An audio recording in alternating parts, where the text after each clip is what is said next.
ನಮಸ್ತೆ. ಅಶ್ವವೇಗ 24x7 ಚಾನೆಲ್ಗೆ ಸ್ವಾಗತ. ನಾನು ರೇಣುಕಾ ಸುರೇಶ್. ಬೆಂಗಳೂರಿನ ಫ್ರೀಡಂ ಪಾರ್ಕಿನಲ್ಲಿ ಬಲಿಜ ಸಮುದಾಯಕ್ಕೆ 2A ಮೀಸಲಾತಿ ನೀಡಬೇಕೆಂದು ಒತ್ತಾಯಿಸಿ ಕರ್ನಾಟಕ ರಾಜ್ಯ ಬಲಿಜ ಸಂಘದ ವತಿಯಿಂದ ಬೃಹತ್ ಪ್ರತಿಭಟನಾ ಧರಣಿ ಸತ್ಯಾಗ್ರಹ ನಡೆಸಲಾಯಿತು.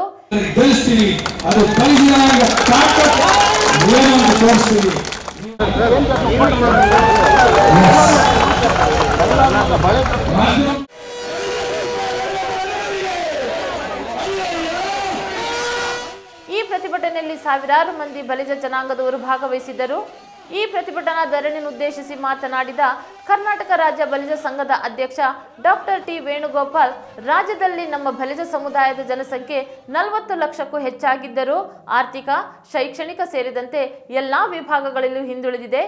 ಇಷ್ಟಾದರೂ ಹಿಂದೆ 1993ರಲ್ಲಿ ಅಂದಿನ ಮುಖ್ಯಮಂತ್ರಿ ವೀರಪ್ಪ ಮೊಯ್ಲಿಯವರು ಯಾವುದೇ ಆಯೋಗದ ವರದಿ ಶಿಫಾರಸು ನೀಡದೇ ಇದ್ದರೂ ನಮ್ಮ ಬಲಿಜ ಸಮುದಾಯಕ್ಕೆ ಇದ್ದ 2A ಮೀಸಲಾತಿಯನ್ನು 3A ಮೀಸಲಾತಿಗೆ ಬದಲಾಯಿಸಿದರು. ಇದರಿಂದ ಬರೀ ಕೃಷಿ, ಕೂಲಿ, ಹೈನುಗಾರಿಕೆಯಂತಹ ಮೂಲ ಕಸುಬು ಮತ್ತು ಬಳೆ, ಹೂವು ಮತ್ತು ಮಂಗಳ ದ್ರವ್ಯಗಳ ಮಾರಾಟ ಉಪಕಸುಬುಗಳನ್ನು ನಂಬಿಕೊಂಡು ಅಲೆಮಾರಿಗಳಾಗಿ ಜೀವನ ಸಾಗಿಸುತ್ತಿರುವ ಬಲಿಜ ಸಮುದಾಯದವರಿಗೆ ಭಾರಿ ಅನ್ಯಾಯವಾಗಿದೆ. ಆದ್ದರಿಂದ ಈ ಬಗ್ಗೆ ಮುಖ್ಯಮಂತ್ರಿ ಬಸವರಾಜ ಬೊಮ್ಮಾಯಿ ಅವರಿಗೆ ಮನವಿ ಸಲ್ಲಿಸಿ ಬಲಿಜ ಸಮುದಾಯಕ್ಕೆ 2A ಮೀಸಲಾತಿ ನೀಡುವಂತೆ ಒತ್ತಾಯಿಸಲಾಗುವುದು. ಒಂದು ವೇಳೆ ನಮ್ಮ ಈ ಬೇಡಿಕೆಯನ್ನು ರಾಜ್ಯ ಸರ್ಕಾರ ಈಡೇರಿಸದಿದ್ದರೆ ಜನವರಿ 16ರಂದು ಬೃಹತ್ ಪ್ರತಿಭಟನೆ ನಡೆಸಲಾಗುವುದು ಎಂದು ಎಚ್ಚರಿಕೆ ನೀಡಿದರು. ಈ ಪ್ರತಿಭಟನೆಯಲ್ಲಿ ಸಂಖ್ಯಾಶಾಸ್ತ್ರ ವಲಯದ ಜಯಶ್ರೀನಿವಾಸನ್ ಗುರೂಜಿ ಸೇರಿದಂತೆ ಹಲವರು ಭಾಗವಹಿಸಿದರು.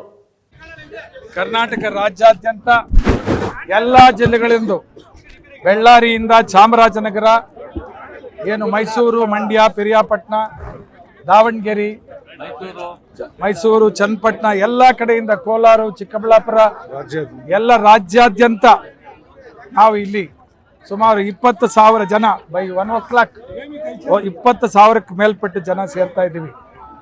ಯಾವತ್ತಕ್ಕೋಸ್ಕರ ಅಂದರೆ ಯಾರು ಬಲೆಯಡ್ಡಿರಿದಾರೋ ಅವರಿಗೆ ರಿಸರ್ವೇಶನ್ ಕೊಡೋಕೆ ಹೊರಟಿದೆ. ಇದು ಈ ಕ್ಷಣದ ಸುದ್ದಿ. ನಿರಂತರ ಸುದ್ದಿಗಾಗಿ ನೋಡ್ತಾ ಇರಿ ಅಶ್ವವೇಗ 24x7.